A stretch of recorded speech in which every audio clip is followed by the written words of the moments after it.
Morning दोस्तों, नमस्कार। पहला स्वागत है मेरे को नए ब्लॉग में। तो आज डे 60 अब 75 डे हार्ड चैलेंज। तो सबसे पहले पानी वानी पी के निकल के वॉक के लिए मंदिर पहुंचे, तीनों मंदिर के दर्शन किए। उसके बाद फिर हमने वॉक स्टार्ट कर दी। सबसे पहले फिर वॉक करने बाद एक्सरसाइज शुरू करी। सबसे पहले जंपिंग जैक्स मारे, फिर हमारा अल्टरनेट टच। उसके बाद हमने आज अपनी करी ट्राइसेप और बाइसेप वाली एक्सरसाइज, क्योंकि आज जिम में बाइसेप का डे था तो ट्राइसेप बाइसेप की एक्सरसाइज करी। उसके बाद निकल के अपने घर के लिए रेडी, फिर पहुंच गए।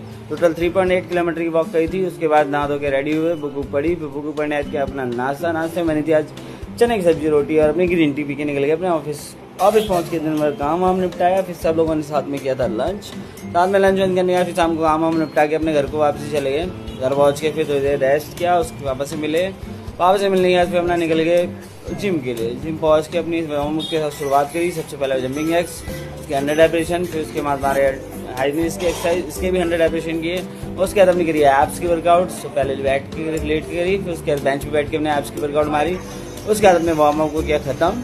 उसके बाद आज हमारा था बाइसेप का डे। तो सबसे पहले हैमर मारा, हैमर के हमने बंदा के 3 सेट किए। उसके बाद फिर हमने मारी बेंच रॉड मारी। उसके बाद हमने फ्लैट रॉड मारी, फ्लैट रॉड हमने बंदा के 3 सेट किए। उसके बाद फिर हमने हमारे 1 हैंड डम्बल कर गया थे जैसे सिंगल हैंड वाले, उसको किया। उसके बाद फिर हमने रोप मारी, रोप के भी हमने 15 के 3 सेट करे। उसके बाद फिर हमने बेंच सिंगल हैंड बैठ के डम्बल मार के बैठ के हमने वर्कआउट को किया खत्म। फिर पहुंच के खाना वाना खाया, फिर अपनी हाफ मील ली, हाफ पनीर, फिर उसके बाद दूध पी के अपने दिन को दिया आराम। तो जय श्री राम, गुड नाइट।